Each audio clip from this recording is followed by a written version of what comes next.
Hello, everyone. I really hope that you are tuned in today, or maybe you're watching this later on. Another epic, I think, live session hosted by Troll Labs and also the Ecstasy community, which is our wonderful female community for Web3 professionals. Today, we have with us two other amazing Web3 professionals, and we're gonna speak actually about a topic that is very close to our heart at Troll Labs, considering that we're pretty active in the business space. I just checked on my phone that we are live, and we are. In case you heard some echo, that was myself. I'm really happy that we're going to speak today about revenue, about product market fit, about go to market, and fundamentally also about sales. And we're going to do that with two epic ladies today who have been active in the space for many years. That is Kara as well as Sabrina. Please be very welcome to the show. And thank you once again, everyone, for watching and for tuning in. Now, in the meantime, while I am navigating this panel and try to do everything at the same time, maybe Sabrina and Kara, can I quickly ask you to introduce yourselves, given that, Sabrina, your banner is already on screen. Maybe you can start. I will. Thank you very much for having me. My background is 15 years in management consulting. I have been fixing businesses that were struggling for 15 years across the globe, started in Germany, moved to Australia, worked in Switzerland as well, and in Singapore. I got into crypto the first time in 2017, got distracted again, had two kids and stuff, got back into things end of 2021, 22, started with lots of smaller projects, helping out here and there, and really started last year. One of the things that I have learned in my experience is how people are failing and how I can actually help them develop real product market fit and really build real businesses. And that's what I do now. That's fantastic. Thank you very much indeed, Sabrina. It's definitely great to learn from you. We don't know each other for so long yet. We have had a first meeting a little while ago, and I immediately thought, after speaking with you, we have to host like a proper session about product market fit, go to market, about sales, and about generating revenue. And that actually brings me then to Kara. You've been in the industry for a really long time now. You're doing lots of different things. Maybe you can quickly share about that. And you have something else going on that is starting as well called a Sales Edge. Is that correct as well? Yes. Hi, everybody. Thanks so much for having me. This is always such an honor to speak with other women. It's something I've been passionate about and doing myself, supporting women in emerging tech and speaking opportunities. So Alex is someone I very much admire in the industry as a friend and a colleague. And Sabrina, I'm excited to get to know you more and learn from you today. So I'm Kara Howard, and I'm the co-founder and ecosystem lead at C3. So you'll see that probably in the little banner there, SI3. So that's in Spanish, saying yes to Web3. And so we have a number of different programs. A lot of what we focus on is on education. So not just early stage education, but peer-to-peer education for those of us that are in the industry in different ways. My background in the last 15 years of my career has been in growth marketing and emerging tech. So I definitely gear our activities and our learnings around growth marketing, which is really exciting as we're seeing this come more to the forefront now, where we've been building a lot as an industry, creating the infrastructure, and now we're working to drive real world adoption, and we're getting there step by step. And a lot of the industry is quite technical. So there's a lot of learning that happens, and I'm so happy we're having this type of discussion. And one last thing is I have initiated the See Her DAO, which Alex is a member of, and it's iterating to become more of a DAO and become more decentralized. It was inspired by seeing how many amazing women's communities are already out there in the industry. Yeah. And researched and found almost 100, if you can believe that. And varying degrees of activity and things like that. But it was at that stage, and also because I've been leading women in emerging tech communities for 13 years, I was like, I wonder if I could maybe figure out how we could kind of unite in a way and each operate independently, but also synergize more. So that's what's been happening over the last about year or so as we've been coming together. I think there's close to 45 women's communities, including Ecstasy, with us now. Cool. And we're starting to foster and forge partnerships with ecosystems. So picturing instead of an organization, a blockchain or a protocol, we want to partner with a group of us at the same time instead of individually. So that's all what I'm focused on. And yeah, excited to dive in today on the wild world of attempting to earn good revenue in Web3. Thank you, lady. Thank you very, very much indeed. Yes, in terms of female communities, definitely a great point that you made there. That actually brings me to really, really quickly say that, of course, I'm also thrilled that you're both joining. In that regard, I would like to say two things, or actually, yeah, just two, actually. First of all, Carrie, you mentioned that there's almost 100 or so female communities out there, quite likely. That brings me to really quickly mention that we almost have 100 women in the Ecstasy Telegram group right now. We're about to hit the 100 professionals in the industry, XX leaders, professionals, everyone building fundamentally.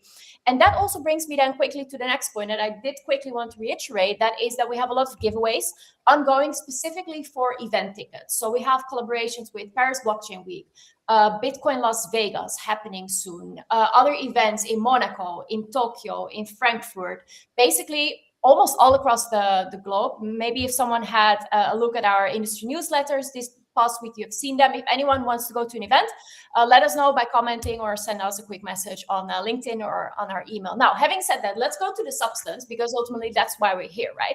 Let's talk for a second, I would say, about revenue, right?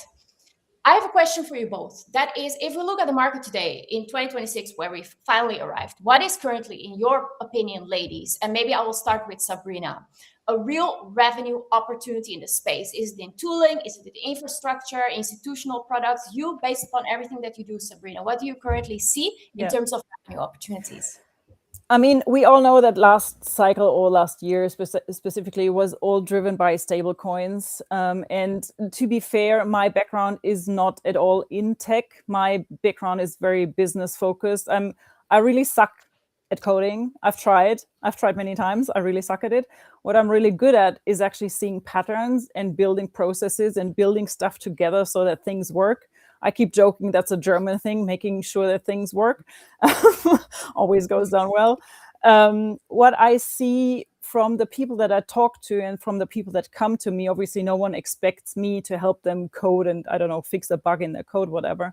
What they're turning to me towards is actually the business side of things, and the type of projects that I see come to me, and having built something, currently building something, working to evolve something that they've been working on for a while, are very many things that are using the blockchain technology as a basis for their overall concept, or specifically targeting, I would say, clients at the intersection between AI, Web2, Web3. So whether I have a couple of clients that are building platforms in many separate ways, and obviously that's always an interesting one, because you always have to make sure that you're bringing multiple elements together, essentially.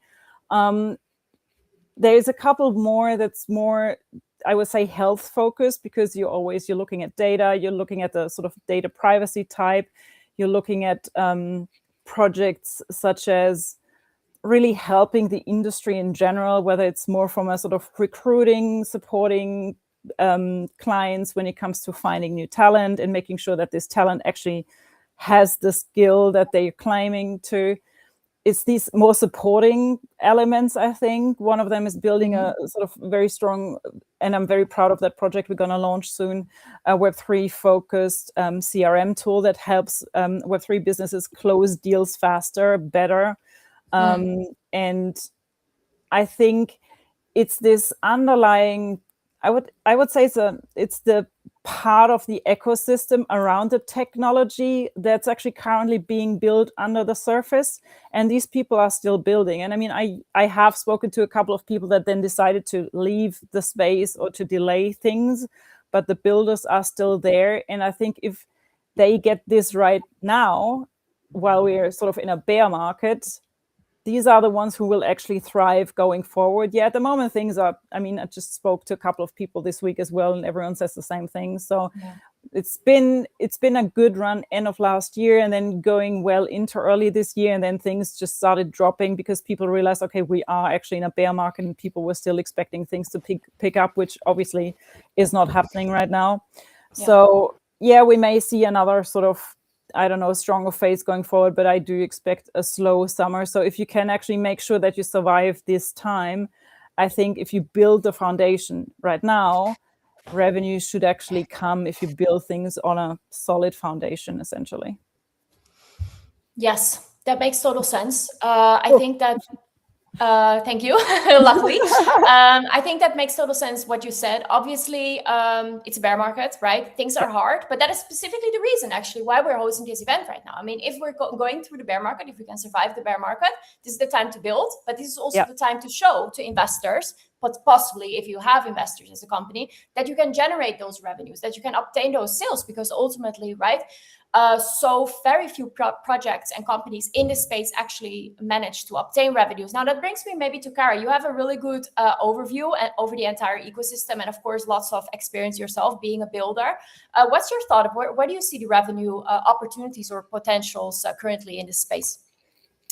Well, maybe I can share some insights, just as sometimes I know that a lot of us are very honed in, and I loved Sabrina's helpful answers of thinking about the near term up until, summer and beyond. And also kind of when I look at things, I do try to zoom out at the long-term landscape where possible, right? And focusing on this real world adoption. So it's interesting to look at sort of, say, the transition from Web 2 to Web 3 and what those market sizes are. The B2B market size in Web 2 is something like 4 to 5 times bigger than the B2C market, which is kind of wild. But then you're thinking, wow, there's so many consumers and so much activity. But then, the infrastructure that's connected to all of that, from banking to every other industry, is massive, right? So if we think about what elements of those industries are going to move into Web 3, well, I think it may be obvious to state this, but if we think about this real world adoption and this transition from traditional banking and moving into peer-to-peer transactions, the payments areas and anything related to fintech in Web3 is probably going to become even more important, whether that's just obviously wallets and stable coins and the different currencies, or also the adjacent technologies around that, like Sabrina mentioned. So we're seeing a lot more tools, which are very helpful as a founder for things like accounting. You were just mentioning the CRM. I would be super excited to check that out because I'm always exploring. I'll put you on the list.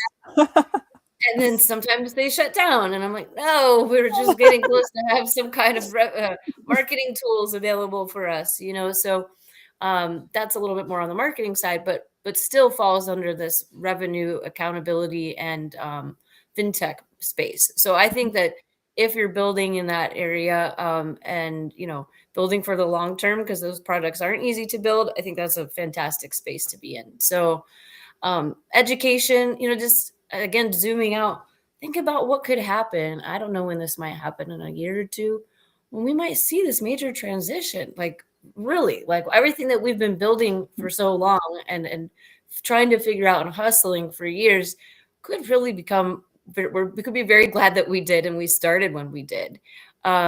Picturing billions of people coming into this new economy with us, this is absolutely massive, right? So I'm excited for tools also like a CRM, or we're building a LinkedIn meets Udemy, basically. So C University, where it was like, okay, it would be really helpful to have a LinkedIn alternative. No offense, LinkedIn, we're here. Thanks for your tools. But, that's a little bit more like tailored to this new economy, and being able to see which companies are in the space active and you can engage with, and then have it connected to that education around them. So I think another missing link that I see often is on the education piece, even if it's to us in the industry, not necessarily just new adopters, And we're figuring that out also as an industry, understanding, oh, maybe we should tailor our educational content to different cultures in different languages. You know, there's a lot that goes into the education part too. Yes. Yeah, that makes totally sense. I keep saying that, but ultimately it's true.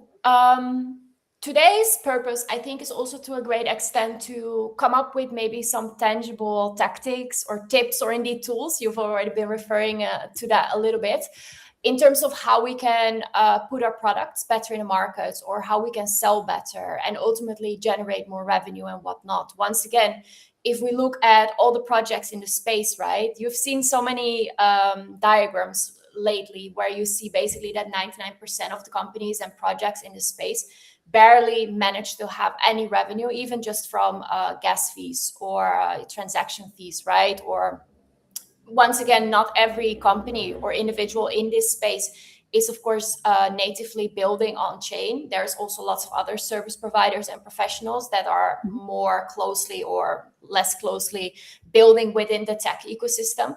But ultimately, many of us are still trying to basically uncover how we can put our products in the market and how we actually know that we, as builders in this case, have product market fit, and therefore have we really built something that is needed by the market, that is requested by the market, or of course by the community if you're more Web3 native. So that brings me to my question to the both of you. Maybe I can start again with Sabrina. What are for you, based upon your experience being a product market fit professional, a couple of signals that Web3 products actually do not have product market fit, perhaps even if some sort of metric does look good? Like, what's your take on that? How do we know that there is no product market fit? Yeah, I think the easiest one is obviously if you don't have any revenue whatsoever.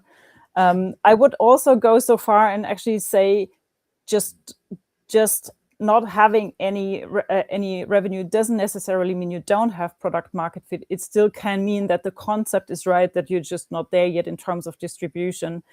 I think one of the key things that, and I keep discussing that with many people occasionally when we come to that point, is that the entire space is sort of built on the tech, which is totally fine because that's where we come from. This is also, unfortunately, though, a problem because many people are so obsessed, in love, convinced that their tech, their idea, their solution is amazing. They are more obsessed with their idea, their concept, their solution, and not so much with the actual client, the user who uses it, essentially. When I started my first business, I made this exact same mistake. I had an awesome idea. I thought it was an awesome idea, and then I tried to sell it. Totally flopped, didn't work at all. And I obviously made all the mistakes that everyone else makes who just starts building a business, essentially. And I think one of the key things that I always start digging around with when it comes to the product market fit, how far are you in the process, is who's your ideal client? And as soon as I hear people saying everyone in crypto, everyone who has a wallet, everyone, I don't know, when someone says everyone who, I'm always like red lights on. I mean, yeah, it can still work, right? It doesn't mean that it doesn't work if you say everyone who, but it usually gives me an indication of how deep people understand their ideal client. And I mean, I've come a long way as well. I mean, I started with, I want to help people new in leadership positions, and I've now I have a very refined ideal target client now, and I know exactly who to target and why and with what the pains are, what the desired outcomes are, and that makes it a lot easier. And once I knew that this is my target audience and this is I have a solution for their problem, I knew I had product market fit, even though I didn't have, I don't know, gazillions in revenue yet. And for some of my clients, I mean, when for example, the CRM guys, right? When they came to me, the founder said, we already have a couple of test users. We've built a huge platform. We basically, but when I looked at it, he had 0 returning clients, so none of the people were using it. So yeah, he had 100 or 200 test users, but none of them were using it. So the question is, which metrics do you look at, and which ones are actually making a difference? And just having 200 test users who log on once is obviously not product market fit. What we basically then did is I made him go through my process, which is very hypothesis driven. We then validated with lots of data. We collect data. And then based on all of this, it was instantly clear that we had to strip down 80% of what he was building or what he had built. We're now refining. We've refined everything. We're now just about to test the product again next week. And then hopefully launch after that with our first real test users, hopefully test users who will actually come back and use it. But I'm very confident because I think what we're building there is really, really cool. And that's I think you always have to take it with a grain of salt. Revenue is obviously a good indicator, but then you always need to start digging deeper. All right. So thank you for that. So basically, if I'm kind of like summarizing that, finding product market fit, some signals are making sure that you really have a more narrow scope in terms of potential clients or customers, making sure that you're not building for everyone. Even if you don't have revenue yet, you can have product market fit, but you perhaps need to reiterate a little bit or refocus, and maybe talk with an expert such as yourselves. Now, how about you, Kara? Like, what's for you a clear signal that there is or is not product market fit based on your ample experience? Well, adding on to those really useful points there, Sabrina, thank you. I think that the general feeling that I get as a founder, if I work with others in kind of growth consulting, there is the standard sense around product market fit in a way if you're getting some referrals. That's a standard kind of indicator that I've noticed within, for example, See Her DAO. Our membership is $300 for women to join. And, at the beginning stages, Alex, I think you're one of our early members. I was like, okay, I don't know if we're quite there yet with the product I want for people, but now it's happening where I feel very comfortable and we're seeing other women refer other women there. So to me, that feels like, okay, that, we're continuing to add more value.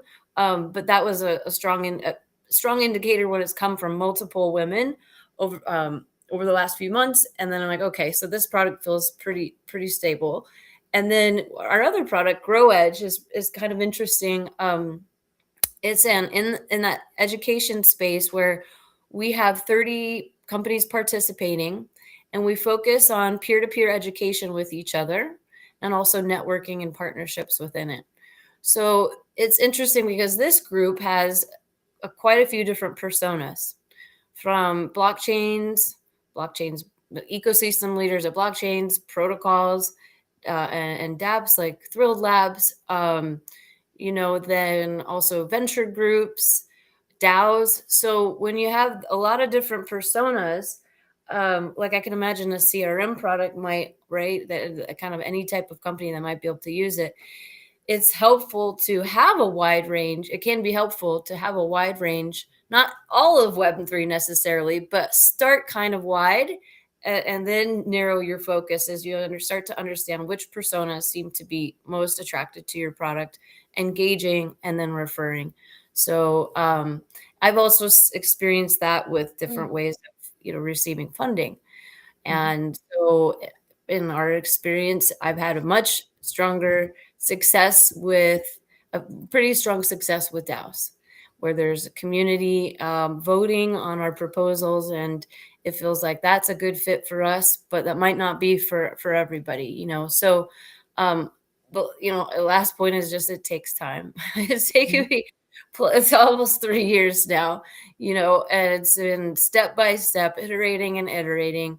And I'm really happy that we've kind of had, of course, everyone wants to go faster, bigger, and better and everything. But just to be able to take things step by step and keep your costs low where possible so that you have that space to explore. Because, we're also not reaching mainstream adoption yet in the industry. So we have a little time, I think, to iterate. See Thrilled Labs. I could totally see Thrilled Labs when we've got mass adoption. as an example, it could be massive growth. You know what I mean? And very quickly. And so it's now helpful that you're building and testing and iterating, you know? I mean, also when you have a great founder, but it's true, you know? Love it. So, Good one. well, we need more like visibility too. That's just a sort of a tangent, but personal branding, seeing who people are, that's another thing that's kind of newer coming into the industry. We're using LinkedIn more than X. We want to start seeing who the people that we're selling to and our colleagues are and who the founders are, and they have a personal brand. So yeah, those are all helpful too.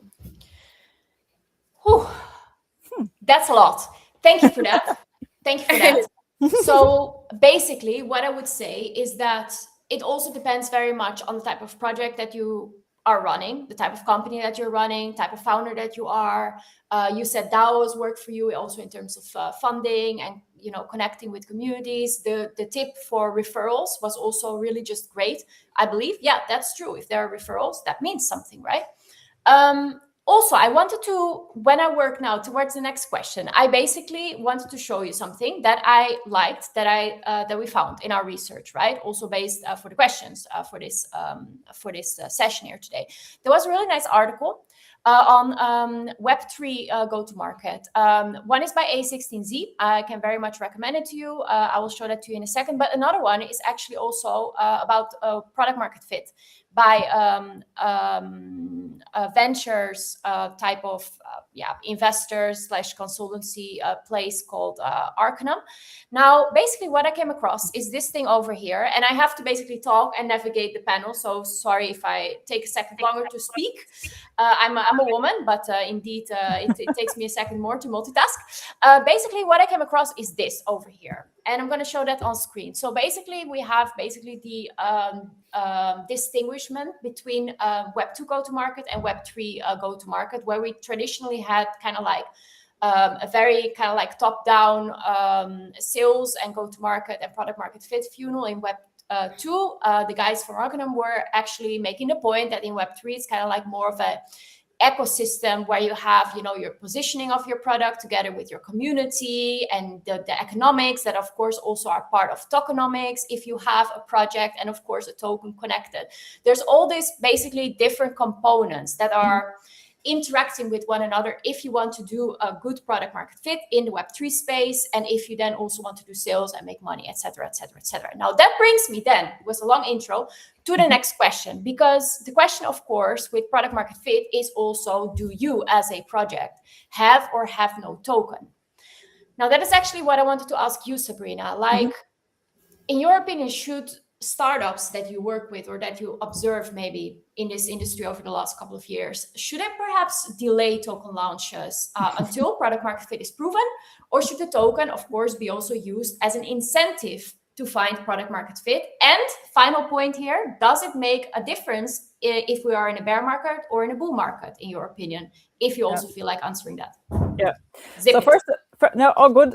First of all, I love that chart that you just showed, because the product market fit is at the center of everything. And that's essentially what it is like. I mean, I have the odd opinion here or there about how to build a community in a target way in crypto. I know crypto people do it differently than I would do it. I'm not there yet with, you know, helping my founders to get to that, but I'll get to that eventually. In terms of token launches, I know one of the first projects I worked with, they launched a token before they had revenue, a real business, real product market fit, because back then that was the thing to do. And they were at the intersection of AI, Web3. They were using the token because they thought it was an easy way to raise funds. Turns out, obviously, then came the harsh awakening for everyone. Turns out you still have to support the token with marketing activities, financially, roadmap updates, whatever else, keep the community happy. And it turned out that that project in particular then had to decide, okay, are we going to actually build a business and focus on product market fit and get the actual substance built, or do we keep sustaining the token? And they actually went for the business side of things. So obviously, just launching a token isn't enough, and it's not an easy way to raise money anymore. I think everyone has realized that by now. What I now see across the board is people considering tokens, I think, in a more sophisticated way, rather than just, throwing it out there and raising funds or trying to get money to just, stay alive for a little longer and still not knowing how to get to product market fit. Essentially, that's what many do or tended to do, as far as what I have seen. Kara, you may have a different view. I'm keen to hear what you think eventually. But what I see at the moment is that people use tokens more. Some people use them as it's a governance token. Some people are talking about governance tokens. They are working towards an equity style token type.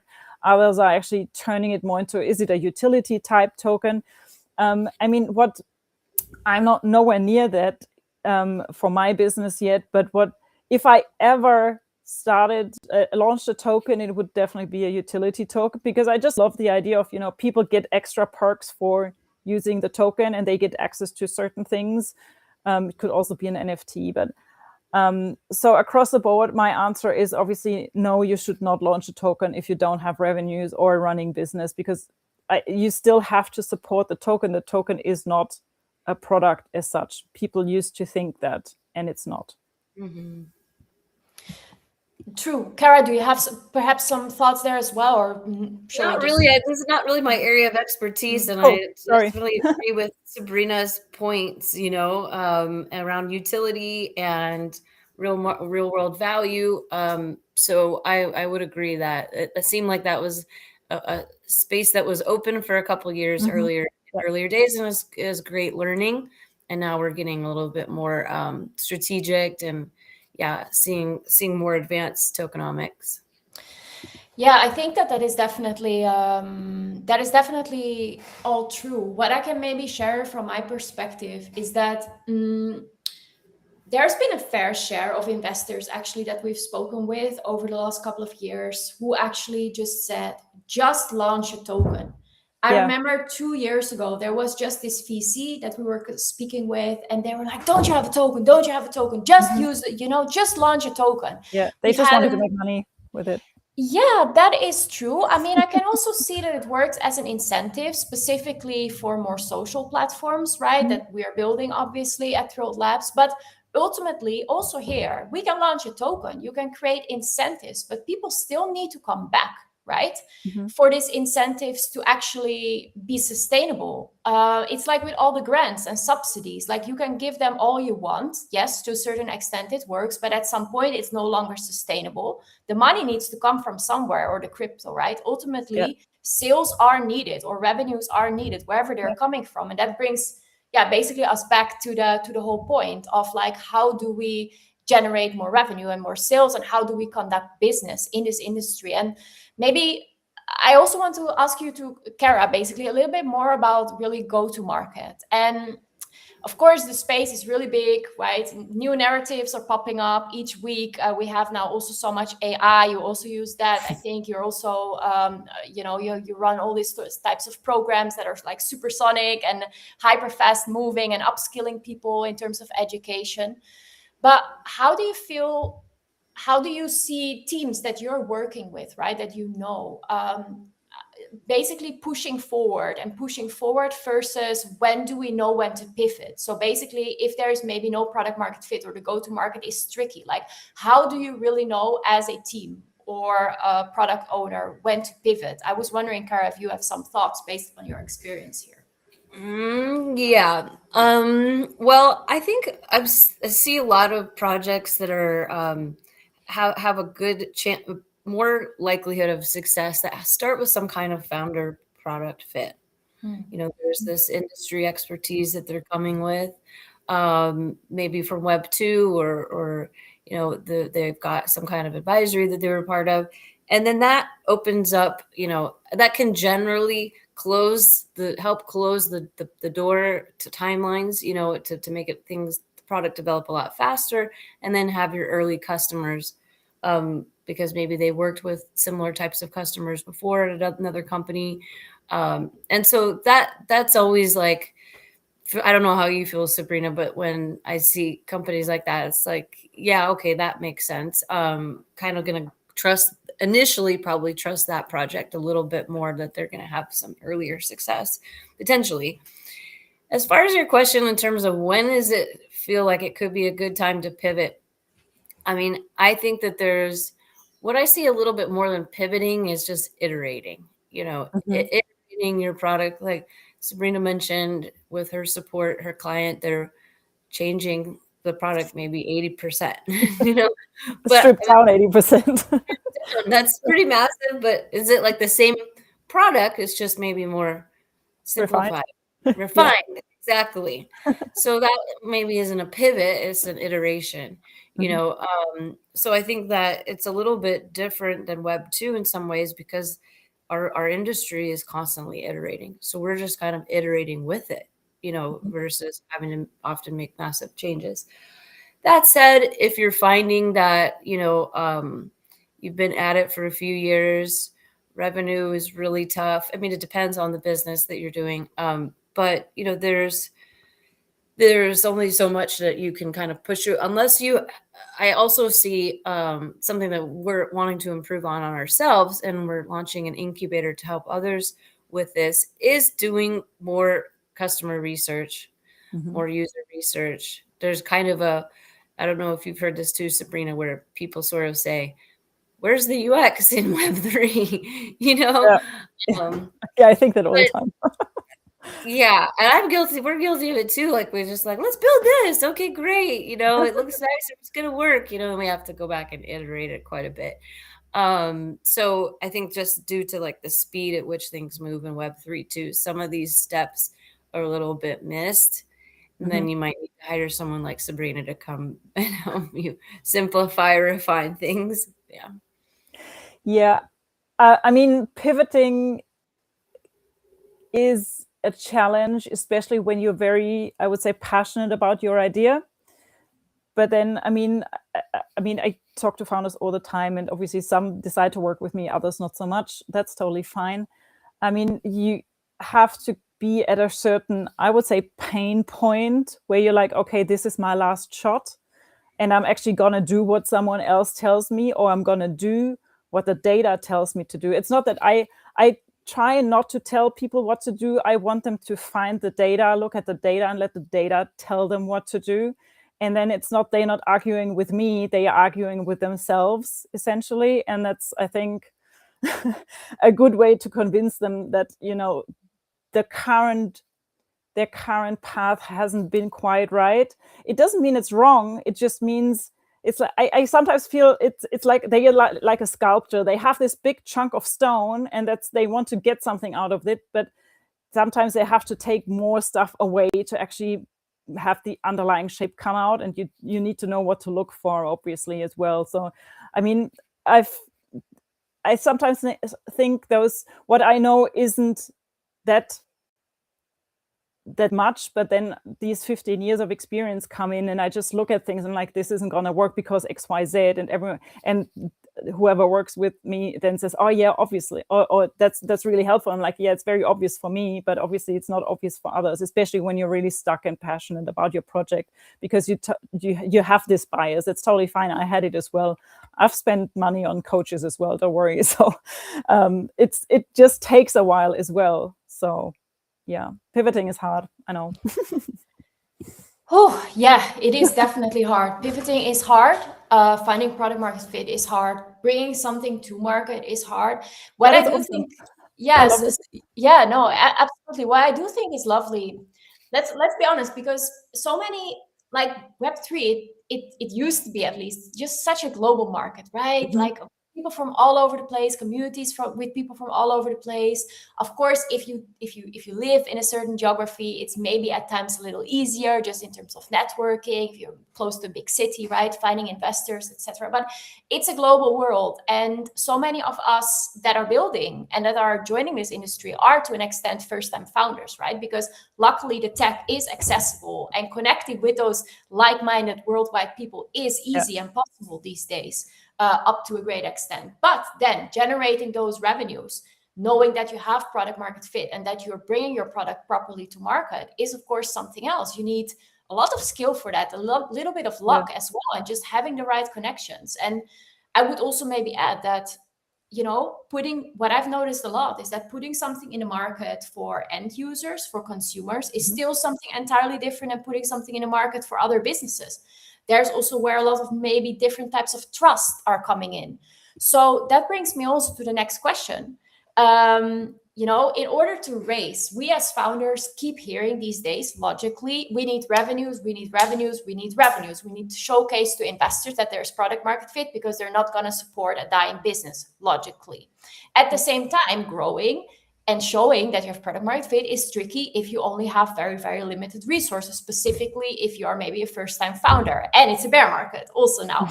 So what if people don't really trust your project or your company or your product that much yet? And in order for us to raise, we need that trust. And in order for us to sell, we need that trust. This is just a question on the side, like, based upon your experience, how can we build trust so that that trust can be leveraged and enabled basically to better sell? Any thoughts, ladies? All right, do you want to start and I'll add whatever I think? Oh, sure. Well, I am, thinking of Thrill Labs, and I think of we're talking B2B and B2C, and they can be kind of pretty different, I think, in terms of go-to-market and then early revenues and fundraising. And I worked in the mobile app industry in Web2 for a long time. And that was interesting to learn because it's something like, I don't know the data now, but, thousands of new apps released every day into the App Store. And yet we only have 10 to 12 apps that we use on our day-to-day. So any new app that came out, it was, always lots of great ideas and things, but we would see 99% of the apps never make it, So it's challenging because with those types of, trying to reach these new markets at scale and get a lot of the users at the same time, generally what you need is a massive marketing budget, in the millions and millions, and you got to be testing and iterating. Unless hopefully we see this, mass adoption, and then there's going to be a few key apps, and hopefully Thrilled is one where you won't need so much of that marketing spend. So that's really, to me, one of the trickiest places to be in the consumer app space from the earliest days. So that's where it seems like a lot of companies I saw too would pivot into or add another distribution channel that had more of a B2B layer, and then earn revenues through that. So showing early revenues through maybe partnerships aligned, other organizations to align with, that can help. The B2B space to me is a lot easier than general consumer, because this is often more driven by build a great product, which is not easy in itself, but then sell that product to other businesses and companies. And it's usually relationship driven, especially in the beginning. So, it's just the market is often a lot smaller and easier to tackle than the consumer space. Thank you. Maybe I want to really quickly, before I move to you, Sabrina, because I'm sure that you also have thoughts here, I want to quickly follow up on that a little bit, Kara. I know that you have a lot of experience and knowledge, as you already showed a little bit more just now, about revenue funnel strategies. You already, mentioned a couple of things here. How can we really... Let's say I'm a new founder and I have no idea what these are. Explain to me briefly what you mean with revenue funnel strategies and how to test and maybe iterate them. Could you share maybe a little bit more about that before I move to them, Sabrina? Yeah, for sure. So I think it's helpful to have maybe 2 or 3 core channels that you use to tap into to reach people. So that's also usually iterating, but examples are through LinkedIn, and there's ways to automate that type of outreach. Now, same with Telegram. We're seeing the Telegram AI agents and CRM starting. Email marketing is generally still like it can be, but you're building your own list, events and conferences. These are some examples of channels. Sales and growth channels. So what I like to do is, have a couple. There's generally, as a small company, and team, there's only so much you can focus on. My organization is barely on X, but very active on LinkedIn. And I was like, that's kind of going to be what we're going to be doing, and that's enough. So I just recommend having a couple core channels that seem to be working, ideally, and pivot if you test new ones if you haven't, and then have some experimental, maybe one or two experimental growth quests or channels, that are a bit unique. That could be in the form of a partnership with another organization. Another thing that we're testing as an example is something called Sales Edge. So I feel like we're relatively getting there towards product market fit with our organization and our programs, and yet we're still really small. And so there's just a couple people reaching out and inviting people to join things. So I thought, what about also being Web3? What if we open up access to sales to sort of this decentralizing BD collective? So we've just started that. We had our first info session last week, and I think we have close to 20 people signed up. And now we're giving them the opportunity to be a part of our network, sell with us and earn commissions. And then also they learn with us. They get to attend our sales training classes and stuff like that. So that was, that idea came in last month to me when the market tanked. And I was like, I was like, do something. Exactly. And I said to my friend, ideas come when amongst the most, what is most challenging, and it can be true. Yeah. But we're still in the early days of shaping that program. But that's kind of the creativity that can come. That's fantastic. That's fantastic. Yes, everyone, if you're looking, check out Grow Edge but also Sales Edge. Am I pronouncing that correctly, both of them? Yes, exactly. Yes. That's great. That's great. Thank you so much, Kara. Now, Sabrina, you've been in the background there, and I will move you over there. So what are your thoughts then? Maybe about building trust or about revenue funnels? Like, what do you have from your end?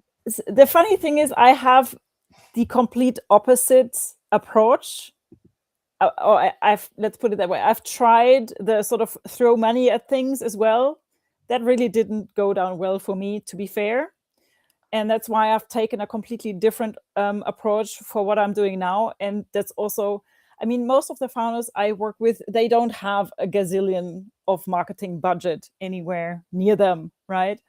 And so what you need to do, especially in those early days, obviously you need to have at least, I would say, a basic idea of whom you're serving, who is your ideal client, what pain are you solving, what is the pain that you're taking away from them, and what is it that they want to achieve. And your solution is essentially what takes them from the pain to their desired goal, to their desired outcome. So the absolute basics, essentially. And one of the things that I have when I basically make them work through my program is one of the suggestions, especially if they don't have a huge dev team behind them, is that you can still at the beginning, because all you need to do at the beginning is actually collect data, and then you basically have to follow the gold nuggets. And to collect that data, you can still solve people's problems manually. Essentially, that's what I did at the beginning as well. I was, trying to help here and trying to help there, see what works, see what doesn't work, see what resonates with founders, see what doesn't work at all for me or the others. And this data collection helps you form certain, I would say pillars of your solution, of your concept, whatever. And then you do, there's always stuff popping up online here, a new AI agent there, another platform there. Yeah, go out and see and test and see what works. And I do use the odd platform here and there as well. But it's still my concept that I have built that's based on my experience and the data that I've collected over the years that I use. And one of the key things I think is, even if you don't have revenues to show to investors yet, what you can still do is have a list, ideally a long list of very strong, I would say, letter of intents or people saying, I really want to use this. This would really solve my problem, so that you can prove that there is demand. I call it proof of demand, which obviously is a concept that that we should all be sort of aiming for eventually. And again, it's essentially about collecting data. And even the funny thing is, even I must have been like 2 weeks ago, I've come across a founder team. They had built an app. Actually, they were making 20K monthly recurring revenue. I introduced them to an investor, and the investor actually said this is not investable for him because it's not his. He doesn't believe in the long-term vision because he sees certain things in the industry differently. I mean, it still doesn't take away from them what they've built, but it wasn't, even though you have revenue, doesn't mean someone's going to invest naturally. So, and that's probably my background, coming from traditional finance, also having worked with banks and private equity and everyone. I would, if you can, stay away from external funding, because it doesn't make your life much easier. Sometimes it actually makes it harder.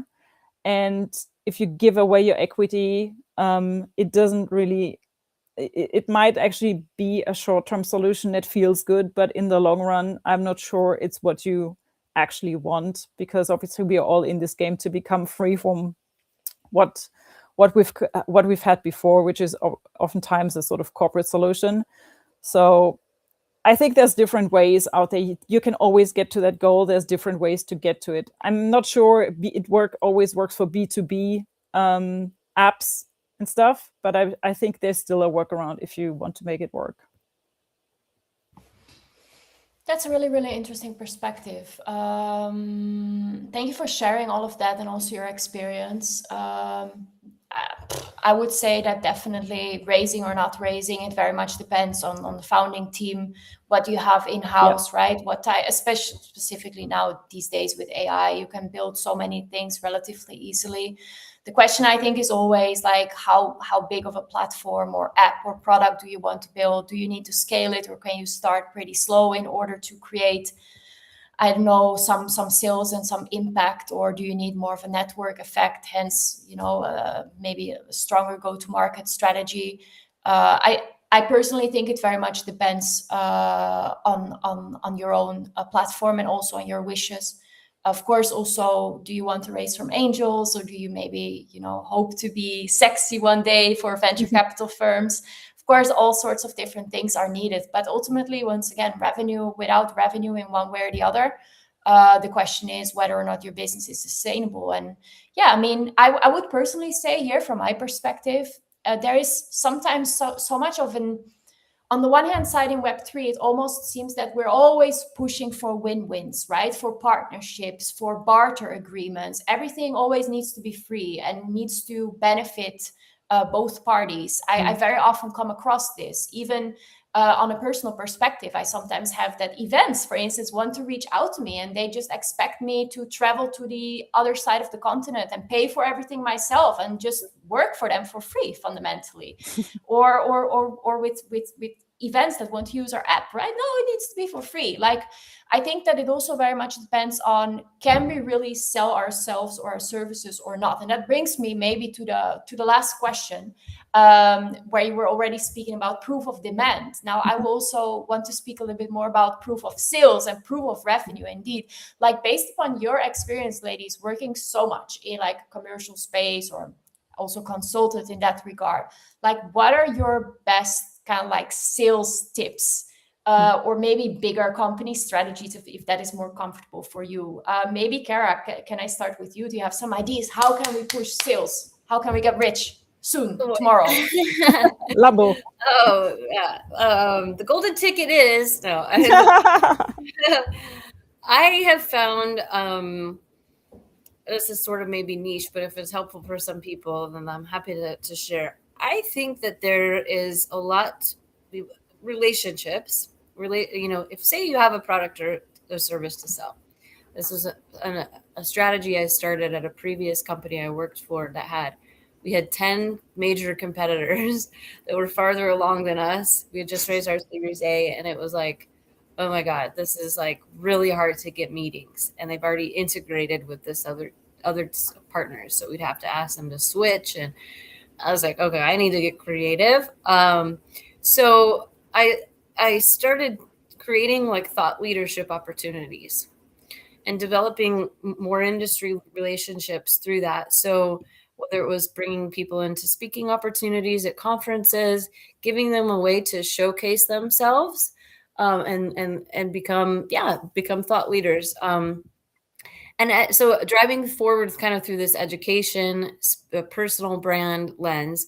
And then from there, after getting to know them a little bit and basically offering them value in some way, I felt like, well, we have to almost offer this person value before we can even get a demo with them, because it's such a crowded market. But that actually ended up working, and it felt pretty organic, and it felt pretty nice too, and I also benefited in some way because I would often moderate the panels. And so what you're doing, Alex, and getting out there in the event space, there's whatever feels like organic for you, and I'm sure you're already implementing a lot of this. But yeah, I think offering value first in some way when you're in a crowded space, that could be a great starting point.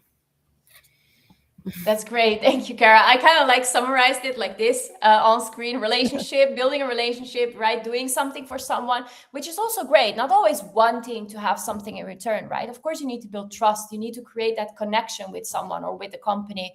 And then hopefully, that can crystallize into hard euros or dollars or Bitcoin, Satoshis, whatever it is that you're after.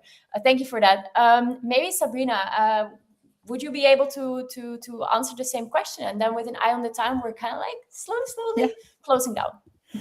I actually agree with Kara 100%. So having done B2B sales and also B2C, it is essentially the human relationship, because I keep saying in the end, it's a human that makes a buying decision. As far as I'm aware, it's still humans making a buying decision. So having this human relationship and interacting with humans and understanding what humans want and drives them makes an absolute huge difference. And I think that's probably, again, coming back to the product market fit conversation, being too technical is obviously sometimes in people's way because they're skipping the step of actually talking to humans who make the buying decisions. And it's this gap that I'm sort of trying to fill in a way. When it comes to creating value, adding value, I mean, it is counterintuitive, but I mean, I've worked for free for a long time before I actually turned this into a business. And it comes back to collecting data and then let the data tell you what works, what doesn't work. One thing that I think I would add is, and that makes a huge difference, I find, is actually collecting those testimonials, collecting those case studies, and then just, putting it out there. And then just, I'm not saying like relentlessly self-market, but keep talking about what you do. And the more you tell people what you do, how you do it, what works, what doesn't work from your experiences, you will create this, I would say, confidence, and people will trust you because you trust yourself. And I think that eventually leads to what you're aiming for. And then we can talk about automating stuff, not before. That's really, really interesting. So basically a lot boils down to creating those personal relations, doing lots of stuff for free just because we want to do it. And that makes sense, right? We have to prove ourselves. We have to prove that we add value and that we can create something for someone in whatever way your product or service looks like. So that makes total sense. Sadly, we don't have much more time because I would have loved to ask you guys, or you ladies, more about automating, about how do you then scale it from kind of like maybe a founder-led sales approach towards really scaling that. That is, for instance, personally, a piece of feedback that I got a couple of months ago from a Dutch venture capital firm. They wondered, how are you gonna like translate this founder-led sales into bigger systems? Maybe that would be a nice, I don't know, question to maybe talk 30 seconds more about. I don't want to make that too long, but how do we then automate that? Well, we're just starting to get there. As I mentioned, the sales edge, so you can do it through humans, and you can potentially do it through AI and tech, and the CRM tool again that Sabrina's working on. I'm excited for that. I've been checking out the different Telegram automation tools that have CRMs, but you can also, just like how Apollo or Salesforce or HubSpot, you can automate. Okay. LinkedIn, there's also other automation tools, so that, to me, now that we see those types of applications coming into Web 2 or Web 3, it's an indicator that the industry is maturing and we're getting more into that. There's a lot of nuances with Telegram automation too. You want to be aware of, especially with cybersecurity, sharing links. That some of the founders in those areas have expertise on that, and I'm just starting to learn myself. But worth trying, definitely worth anything. Worth trying if it's not too expensive. Fantastic. Yeah. True. Yeah. I don't know if Sabrina wants to add something. If not, we're going. Nothing essential that is going to change the game. Obviously, you need to make sure that the value creation process that you've created is capable to actually react to the traffic that you're driving. So obviously, if you have lots of manual elements in there, make sure your processes aren't breaking before you're actually throwing traffic at it. And I mean, essentially, again, it's another way of adding, creating, collecting more data, learning from it, and see what works, see what doesn't work. So one thing that I'm going to look at, I've tried it before, haven't had much success. I'm going to try it again, is actually looking into ads and actually turning this into more of a digital, I would say, solution, what I do, but still early stages. So I will report back on this once I've actually nailed it. Then we can do another session. Great. Thank you so much. Really appreciate it. Sorry for going slightly over time. We started 2 minutes late. So we're basically speaking for 1 hour and 1 minute now. Thank you very, very much. Sabrina of Unconventional Leaders, let me just quickly put that QR code over there. If people want to connect with you, of course, they can look you up on LinkedIn, or they can go to your website, unconventionalleaders.io, correct? Yes. Yes, thank you so much for having joined. Same for you, Kara Howard, of course, from C3, from the wonderful ecosystem that you can find over here, and also connect with her on LinkedIn or on Telegram or elsewhere if you want to know more about the amazing accelerator program that she's running, or their educational programs as well, including Sales Edge. Thank you both so much for having joined, for having spoken a little bit more about sales, revenue, product market fit, go to market, basically the business of Web3. And I hope we will all bring in lots of cash, lots of Satoshis these days, whatever it is that you're after, and survive this bear market together. Let's collaborate, let's hustle, let's make deals, let's, help each other for free. Doesn't always have to be immediately something, in the cards for tomorrow. It's all about collaboration as well. So thank you all so much for having tuned in, and you ladies as well. And hope to see you in a couple of weeks from now during our next XSG Live session. Thank you so much for tuning in, everybody. Goodbye. Bye. Thanks, everybody. Bye, everyone.